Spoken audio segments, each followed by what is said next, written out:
Word Archived Series.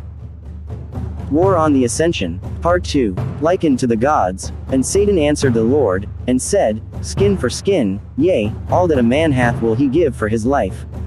But put forth thine hand now, and touch his bone and his flesh, and he will curse thee to thy face. Job 2, 4-5. The hand of God isn't the literal physical hand, it's a dimension, a hidden side, a different part of God, a supernatural extension of Elohim. So, when we see God placing his hand of protection on Job, he is simply extending himself over him. In other words, God projected his likeness over him. The enemy was aware of Job, and he never feared, he kept a distance from him not because Job was righteous, but because he had an extension, the ascension or hand in this case, of Elohim on his life. God qualified this ordinary man to become a supernatural creature. Furthermore, issues of gods are settled in the council of gods, God standeth in the congregation of the mighty, he judgeth among the gods, Psalms 82, 1. This was why, regardless of not having the ability to bring harm on Job, he was still able to accuse him before God. And Satan answered the Lord, and said, Skin for skin, yea, all that a man hath will he give for his life. But put forth thine hand now, and touch his bone and his flesh, and he will curse thee to thy face. Job 2, 4-5. Job at that moment had the likeness of God, the ascension. Satan wasn't God, he had no rule in the council of the gods. So, when he is challenging God to take away his hand from Job's life, he was simply telling him to withdraw or strip off the ascension from Job. The ascension of Elohim on man in certain occasions, it gives a layer of protection. This layer can't easily be penetrated. To bring it down, God has to be involved or the same person being protected in the inside has to willfully lower it.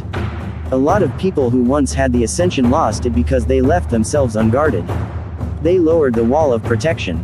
They did this by means of wanting their desires being satisfied.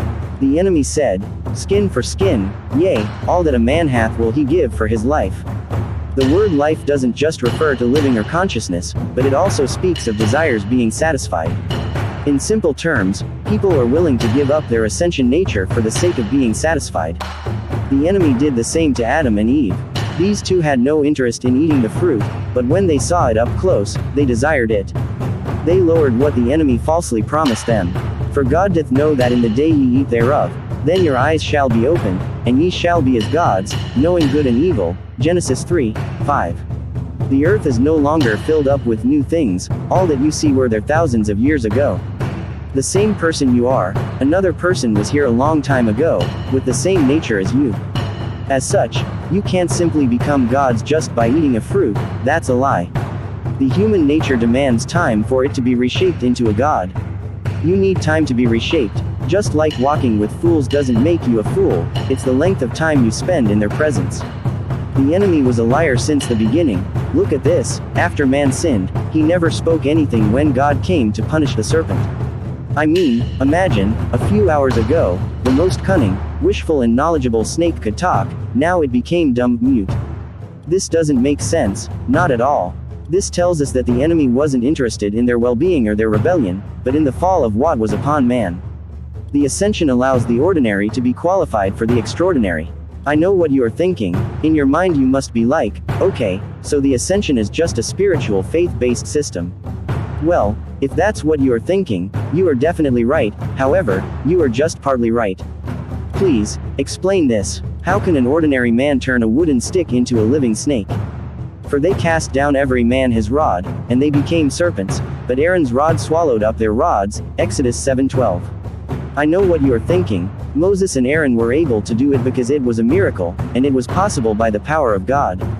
Wrong. God empowered Moses, the stick belonged to Moses, the face people saw wasn't that of an angel, it was a man's, Moses's face not God.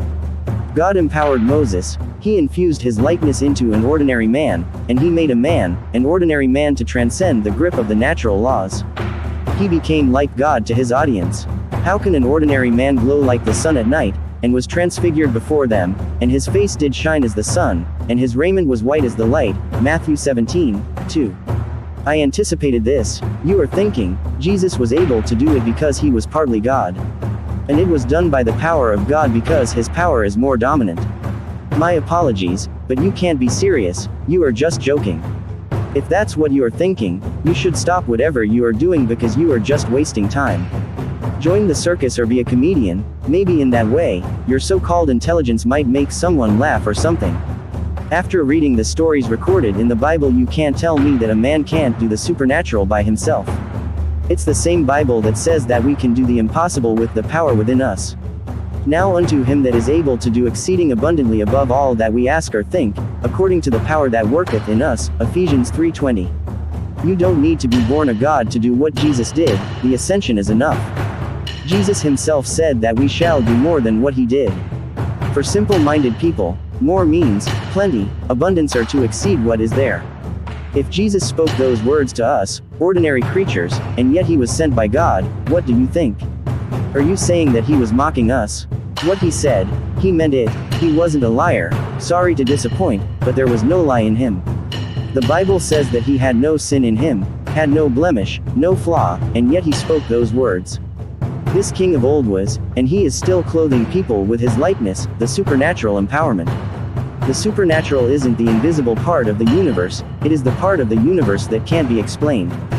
This part was there before the explainable was. These two worlds coexist. You are called to Christ, and to experience the supernatural. Don't be left out, it's your birthright. Please subscribe, like, comment and share. Your support will be highly appreciated.